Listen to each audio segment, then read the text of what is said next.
तुमची मुलं कोल्ड्रिंकच्या नावाखाली एनर्जी ड्रिंक घेत आहेत का, किंवा तुम्ही स्वतः घेताय का? आता आपली मुलं शाळा कॉलेज किंवा खेळताना हे ड्रिंक म्हणजे घेत आहेत का, ह्याच्याकडे आपलं पण लक्ष असलं पाहिजे. कारण हे जे एनर्जी ड्रिंक म्हणून जे येतं ना, हे खरंच आपल्या शरीराला ऊर्जा देतं का आपल्या शरीरासाठी किती धोकादायक आहे हे मी आज तुम्हाला सांगणार आहे. आता एनर्जी ड्रिंक म्हणजे काय, आता पहिलं कसं असायचं की कोल्ड्रिंक म्हणलं की आपण आता स्प्राईट थम्सअप असं आलं, म्हणजे कोल्ड्रिंकच्या नावाखाली कोल्ड्रिंकच भेटत होतं आपल्याला. पण आत्ता सध्या ना कोल्ड्रिंकच्या नावाखाली ना आपल्याला एनर्जी ड्रिंक भेटते. आता त्याचं नाव मी नाही घेऊ शकत, फक्त ते रेड कलरचं असतंय, तर तुम्ही समजून जावा. आणि आता एनर्जी ड्रिंक म्हणजे काय माहिती आहे का, ह्याच्यामध्ये ना कॅफीन असतं, साखर असते, आणि ह्याच्याशिवाय ना पण इतर भरपूर असे उत्तेजक घटक असतात त्याच्यामध्ये. आता हे पिल्यानंतर काय होतं माहिती आहे का तुम्हाला, एनर्जी ड्रिंक नावातच एनर्जी आहे.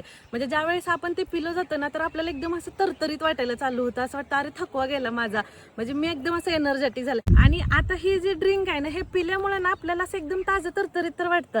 पण ह्याच्यामुळे काय होतं माहिती आहे का, आपलं जे ब्लड सर्क्युलेशन आहे ना ती फास्ट होतं. त्याच्यामुळे ना आपल्या हृदयाचे ठोके ना वाढतात, आणि ह्याच्याबरोबर ना आपला रक्तदाब आहे ना तो सुद्धा वाढतो. आणि ह्याच्यामुळे ना आपल्याला झोपेच्या समस्या जास्त वाढतात, म्हणजे आपला चिडचिडपणा जास्त वाढतो, अस्वस्थपणा जास्त वाढतो, किंवा एखाद्या गोष्टीवर जर आपल्याला असं कॉन्सन्ट्रेट करायचं असेल ना, तर त्याच्यामध्ये भरपूर असे अडथळे येतात. म्हणजे आपण त्या गोष्टीवर ना असं पूर्णपणे फोकस करू शकत नाही, मग अशी बेचैनी सुटते आपल्याला, आणि आपण परत ती एनर्जी ड्रिंक पिलं जातं. आणि मग ते असंच अगदी थोडं करत ना, मग ते आपण व्यसन लागतं आपल्याला त्या गोष्टीचं.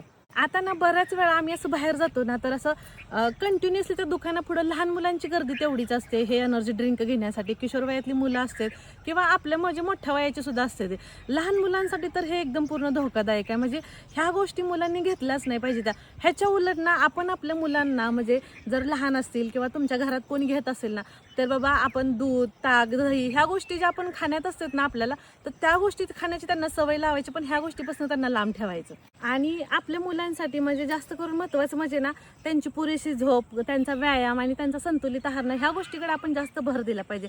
म्हणजे बऱ्याचदा आपल्याला असं वाटतं की एनर्जी ड्रिंक पिल्यानं ना आपल्याला ऊर्जा मिळते असं वाटतं, पण ते मुलांसाठी किंवा आपल्या लहान मुलांच्या आरोग्यासाठी ना ते योग्य नाही. आत्ता सध्या म्हणजे आत्ताची जी पिढी आहे ना, त्यांना जवळजवळ ना 25-30 वयामध्येच ना शुगर, BP म्हणजे हे प्रॉब्लेम त्यांना सुरू झालेले आहेत. आता हे जर असंच आपल्या मुलांच्या बाबतीत होऊ नये ह्याच्यासाठी ना आपण त्यांना ह्या गोष्टीपासून लांब ठेवायचं.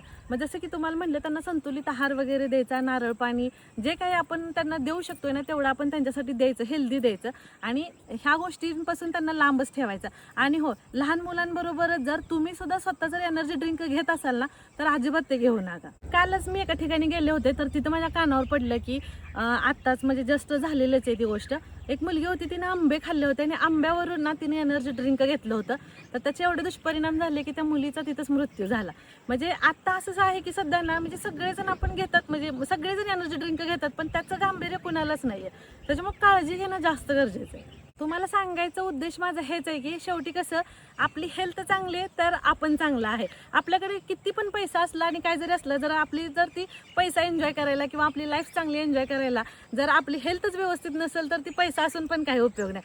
त्याच्यामुळे ना स्वतःची काळजी घ्या, आपल्या कुटुंबाची काळजी घ्या, आणि मुलांची सुद्धा घ्या, आणि सगळ्यांकडे लक्ष ठेवा. नॉर्मली ट्रिपला वगैरे जी बाहेर जातात ना लोक, तर ते म्हणजे भरपूर प्रमाणात एनर्जी ड्रिंकचा वापर करतात. त्याच्यामुळे शक्यतो होईल तेवढं ते टाळा, आणि आपल्या स्वतःसाठी, आपल्या फॅमिलीसाठी काळजी घ्या. तर तुम्हाला आजचा व्हिडिओ कसा वाटला ते मला नक्की कमेंट करून सांगा. व्हिडिओ आवडला तर लाईक करा, जास्तीत जास्त लोकांना शेअर करा, म्हणजे जेणेकरून सगळ्यांना ह्याची पुरेपूर माहिती भेटेल, आणि तेवढंच म्हणजे त्यांना मदत होईल. तर भेटू परत छानशा ब्लॉगमध्ये. तोपर्यंत बाय.